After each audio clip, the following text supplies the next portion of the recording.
Hello बच्चों, कैसे हैं आप सभी। मैं अभिषेक महाक स्वागत करता हूं आप सभी का आपके अपने YouTube चैनल एस्पेक्ट विजन पे।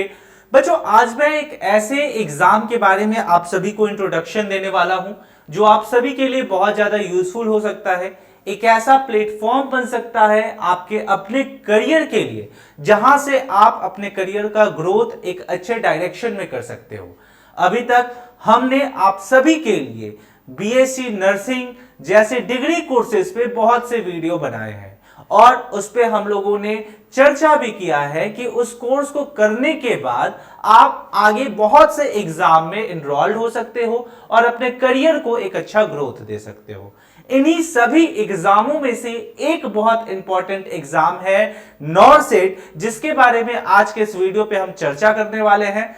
ये क्या होता है, कौन कौन से बच्चे दे सकते हैं, एलिजिबिलिटी क्राइटेरिया क्या होती है, इसका जॉब प्रोफाइल क्या है, क्या पे स्केल है, क्या करियर ग्रोथ है, सभी चीजों पे अच्छे से बात करेंगे और इसके बारे में जानेंगे।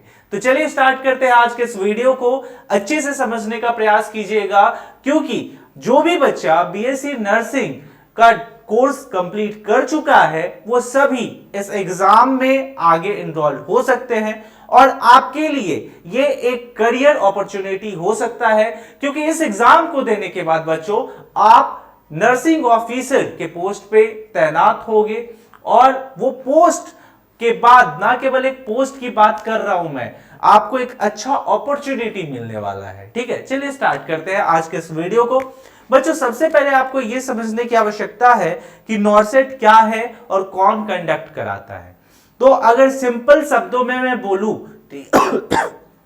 सॉरी अगर मैं सिंपल शब्दों में बोलूं तो नॉरसेट जो है एम्स के द्वारा आयोजित की जाती है। और सबसे खास बात कि अब ये जो एग्जाम है साल में 2 बार होता है, तो आपके पास अपॉर्चुनिटी काफी बेहतर है जी। पहले ये जो है एग्जाम 1 बार होता था, लेकिन अब ये 2 बार होता है। आइए एक एक करके सारे टॉपिक पे चर्चा करते हैं। ठीक है बच्चों, और यहां पे थोड़ा सा जो है, देखो यहां पे इंसेक्ट्स बैठ जाता है तो थोड़ा सा इसको इग्नोर करना है। आगे देखिए, सबसे पहले मैं आपको बता दूं, ठीक है, कि नॉरसेट क्या है।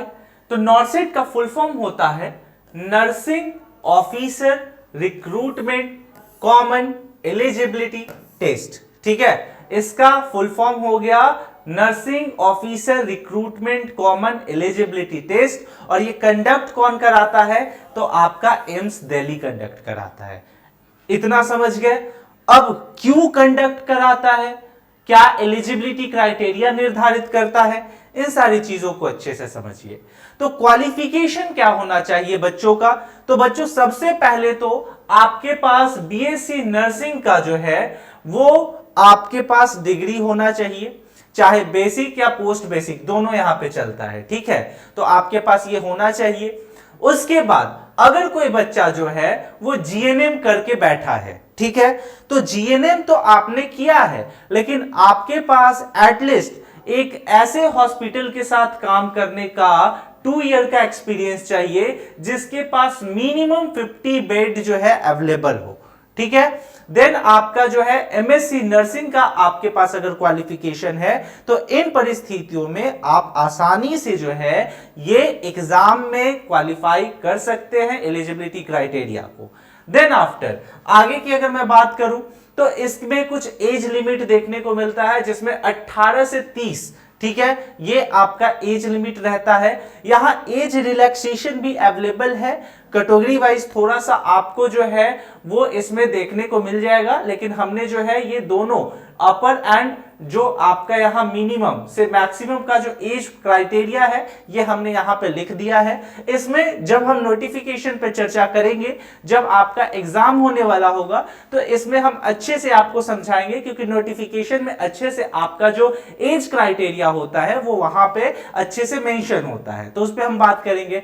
फिलहाल के लिए अगर आप चाहते हो कि इस एग्जाम को क्वालिफाई करो तो उसके लिए क्या किन किन विषयों पे आपको ध्यान देना होगा, तो देखो यहां पे सबसे पहले तो आपको यह समझना होगा कि क्वालिफाइंग, सबसे पहले इस एग्जाम का 2 चरण होता है, प्री और मेंस। ठीक है, तो इस पे भी हम बात करेंगे, लेकिन सबसे पहले आपको अच्छे से थोड़ा थोड़ा हर एक पॉइंट को समझ लेना है। देखो, इस सबसे पहले आपको यह समझने की आवश्यकता है कि इस एग्जाम को अगर आप देते हो तो इसका जॉब प्रोफाइल क्या है, आप क्या बनोगे। ठीक है, तो यहां पे आपके सामने हमने जो भी आपका जॉब प्रोफाइल है ये मेंशन किया है, आप सभी को अच्छे से इसको जो है नोट डाउन कर लेना है और आपको अपने आप को एनालाइज करना है कि क्या आप उस लायक हो, क्या आपके अंदर वो काबिलियत है कि आप इन सभी पोस्ट के लिए जो है आप अच्छे से अपने आप को प्रेजेंट कर सकते हो।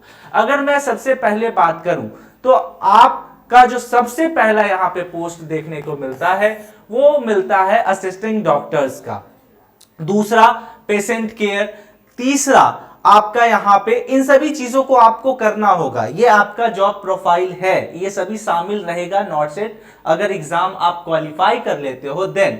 उसके बाद आपका जो है देन, जैसे अगर सिंपल शब्दों में समझो, 2 मिनट के लिए ये किताबी जो वर्ड है इसको साइड करते हैं और सिंपल शब्दों में आपसे बातें करते हैं। देखिए, अगर बेसिकली एम्स जो है हर साल नॉर्सेट का एग्जाम कंडक्ट कराता है, ठीक है, अब ये साल में 2 बार होता है। इसका जो मेन उद्देश्य होता है ऐसे विद्यार्थियों का चयन करना होता है जिसके अंदर एक पॉजिटिव एटीट्यूड रहे, वो बच्चा अच्छे से जो भी एडमिनिस्ट्रेशन है उसको हैंडल करना समझ आता हो, उसको कैसे हैंडल करते हैं, पेशेंट केयर करना आता हो, डॉक्टर को अच्छे से असिस्ट करने आता हो। ठीक है, इन सभी उद्देश्यों के पूर्ति के लिए एम्स जो है इस एग्जाम को कंडक्ट करवाता है। अब जब आप इस एग्जाम को दोगे तो आप नर्सिंग ऑफिसर के पोस्ट पे आओगे। तो नर्सिंग ऑफिसर एक ऐसा ऑफिसर होता है जिसके नीचे बहुत से ऐसे नर्स वर्क करते हैं, जिनके गाइडेंस में वर्क करते हैं। साथ में ही आपको जो है उन सभी को अच्छे से एडमिनिस्ट्रेशन जो है उसका आपको ध्यान रखना है। तो इन सभी चीजों को आपको समझना है, सिंपल शब्दों में समझो। उसके बाद अब यहां तक पहुंचने के लिए आपको एग्जाम देना पड़ेगा। एग्जाम देना पड़ेगा तो क्या क्या एग्जाम देना पड़ेगा, तो जैसा कि हमने आपको बताया कि इसका 2 स्टेज है, सबसे पहले प्री, दूसरा जो है मेंस। अब ये साल में जो है ये 2 बार होता है और किस मोड में होता है, तो सीबीटी मोड में होता है, यानी कि आपको कंप्यूटर बेस्ड टेस्ट है, कंप्यूटर पे बैठ के एबीसीडी वाले ऑप्शन को में जो भी सही ऑप्शन होगा वो टिक लगाना है। तो क्या इतना आसान है? नहीं। अब सबसे पहले देखो, इसमें आता है प्री। प्री जब आता है यानी प्रीलिम्स, प्रीलिम्स में भी जो इसके सिलेबस होते हैं वो 2 कैटेगरी में डिवाइड होते हैं। पहला कौन सा कैटेगरी होता है, तो नर्सिंग का कैटेगरी होता है, ठीक है, जहां से 20 नंबर देखने को मिलता है, और देन आपका नॉन नर्सिंग जहां से 80 नंबर देखने को मिलता है। ये समझ गए आप। उसके बाद अब क्या है नर्सिंग, क्या है नॉन नर्सिंग, वो भी समझो। तो देखो, नर्सिंग से ये सभी आपके प्रश्न पूछे जाएंगे, ये सभी टॉपिक से प्रश्न पूछे जाएंगे, जैसे आपका मेंटल हेल्थ हो गया, ठीक है, वैसे ही अगर मैं बात करूं तो मेडिकल, सर्जिकल, ठीक है, इन सारे टॉपिक से आपके जो है क्वेश्चन देखने को मिलते हैं। अब वही अगर मैं नॉन मेडिकल की बात करूं तो नॉन मेडिकल में ऐसे टॉपिक्स आएंगे जैसे कि जो साइंस के बैकग्राउंड से ताल्लुकात कम रखते हैं, जैसे जनरल नॉलेज। लेकिन यहां पे इन चीजों को आपको ध्यान रखना है कि जनरल नॉलेज का मतलब ये नहीं है कि आपसे एकदम हट के पूछा जाएगा, ठीक है, पूछा जाएगा, लेकिन हेल्थ सेक्टर में कौन सी ऐसी बदलाव हो रही है, कौन कौन से योजना जो है सरकार के द्वारा लागू किया गया है, कौन से ऐसा स्कीम है, इन सभी चीजों को आपको ध्यान रखना है। वहां से आपको general current affairs, general science, history, geography और पॉलिटी से प्रश्न देखने को मिल जाते हैं। वही अगर मैं बात करूं तो थोड़ा सा आपका जो है बुद्धिमत्ता की भी यहां पे जांच की जाती है, जैसे रीजनिंग से प्रश्न पूछे जाते हैं, जनरल इंटेलिजेंस से प्रश्न पूछे जाते हैं, लॉजिकल रीजनिंग जैसे प्रश्न नंबर सीरीज, ठीक है, इस तरीके के प्रश्न आपको यहां से देखने को मिलते हैं। उसके बाद अगर मैं बात करूं यहां पे, तो जरा यहां ध्यान दीजिएगा कि यहां पे अब मेंस आता है। मेंस से पहले 2-3 चीजों को और अच्छे से समझ लीजिए कि आपका प्रॉपर जो प्री है, प्री में कितने प्रश्न पूछे जाते हैं, तो बच्चों यहां पे सबसे पहले आप समझ लो कि प्री में आपका जो है ये टोटल 100 क्वेश्चन आता है, 100 अंकों का क्वेश्चन आता है, ठीक है। ड्यूरेशन 90 मिनट होता है, निगेटिव 1/3 होता है और 5 सेक्शन में डिवाइड होता है। प्रति सेक्शन में आपको जो है 20 एमसीक्यूज देखने को मिलते हैं, ठीक है। वहां पे जिसमें से 18 जो है वो आपको एटलीस्ट मान के चलना है कि क्वालिफाइंग के लिए आपको लगाना ही लगाना है, ठीक है। तो इन सभी के बाद अगर प्री में आपकी समझ हो चुकी है तो मेंस की तरफ बढ़ते हैं। मेंस पे जरा ध्यान दीजिएगा। मेंस में आपको 160 क्वेश्चन देखने को मिलता है, जिसमें अंक भी आपको 1 मिलता है सही उत्तर के लिए। और अगर ड्यूरेशन की बात करें तो 180 मिनट्स, जिसमें निगेटिव 1/3 है और इसमें जो प्रश्न होते हैं ये 4 सेक्शन में डिवाइडेड होते हैं, ठीक है। इस जिसमें से आपका सबसे ज्यादा फोकस कहां पे करना है, तो सिंपल सा चीज है कि आप नर्सिंग के सेक्टर में जा रहे हो तो आपको अपना जो क्षेत्र है, जो एरिया है, वहां पे फोकस करना है। इसके अलावा ऐसा नहीं है कि नॉन नर्सिंग आपने प्री में देखा तो मेंस आपका जो आपका करियर है, जिसमें आप करियर बनाना चाहते हो, जो आपका वर्क है, वहीं से प्रश्न पूछता है। जैसे कि आप यहां पे देख सकते हो, ठीक है। अब क्या करना है, तो नर्सिंग स्किल्स पे फोकस करना है आपको, ठीक है। क्लिनिकल नॉलेज क्या है आपका वो चेक करता है।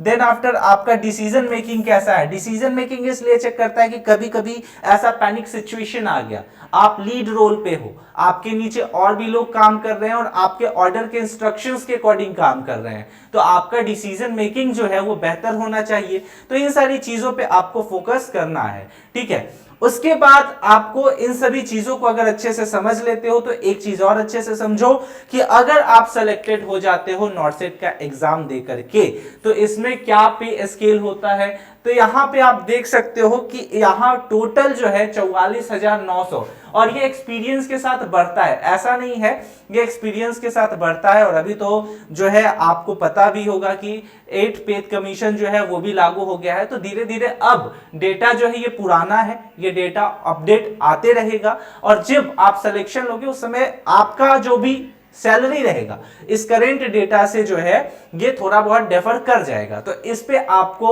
ध्यान नहीं देना है, बस एक आइडिया के लिए जो है हम इस चीज पे चर्चा कर रहे हैं, ठीक है। तो बेसिक पे 44,900, ठीक है। और ये सारा डीए, एचआरए, टीए वगैरह कट काट के नेट पे आपका जो है ये प्रॉपर कितना आ जाता है, 80,000, ठीक है। कितना आ जाता है, 80,000। ये आपका प्रॉपर जो है ग्रॉस पे इसमें 97,000 के लगभग होता है, लेकिन बाकी सब कट कटा के जो है आपका 80,000 जो है वो क्रेडिट होता है। यहां पे ध्यान मत देना, ठीक है, यहां पे ध्यान देना, ठीक है। 80,000 रुपया आपके अकाउंट में, आपके खाता में क्रेडिट होता है, ठीक है। और एक्सपीरियंस जैसे जैसे बढ़ेगा, और अभी तो 8 पे कमीशन भी लागू है तो अब और बढ़ेगा, तो जरा आपका जो सैलरी है वो 1 लाख रुपया जो है ये पार हो जाता है। अगर मैं बात करूं तो जरा सा ये आपके सामने मैं दिखाना चाहूंगा, यहां पे आप देखो नॉर्सेट से रिलेटेड आपका सारा इंफॉर्मेशन है और रिसेंटली ये एग्जाम कंडक्ट हुआ है नॉर्सेट 9 का, ठीक है। नॉर्सेट 9 का अगर मैं इसमें क्लिक करूं लिंक पे तो यहां पे आप देख सकते हो कि एग्जामिनेशन डेट से लेकर के अपलोड कब होगा ये सारा चीज, और आपका स्टेज 1 और स्टेज 2 में ज्यादा समय नहीं मिलता। ऐसा नहीं है कि प्री में आपको बहुत ज्यादा समय मिल गया तो मेंस में आपको जो है और ज्यादा समय मिलेगा। दोनों का ड्यूरेशन जो है ये कम रहता है और एम्स जो है एग्जाम कंडक्ट कराने में ऑन द टाइम रहती है, ठीक है। तो आपको तैयारी अच्छे से करना है, आपको इन सभी चीजों पे जो है ध्यान देना है। और इसका जो एग्जाम है जून जुलाई के लगभग आपका ये जो है सेकंड एग्जाम होता है, फर्स्ट आपका इसका जो है आपका मार्च के लगभग में होता है, ठीक है। तो ये आपको ध्यान देना है, साल में 2 बार होता है। इन सभी चीजों को अगर आप अच्छे से समझ गए हो तो आई होप कि आप इस एग्जाम की तैयारी में लग जाओगे। और साथ में बच्चों आपसे मैं रिक्वेस्ट करूंगा कि आप सभी बच्चे जो हैं जल्दी से हमारे इस व्हाट्सएप ग्रुप से जुड़ जाइएगा, ठीक है।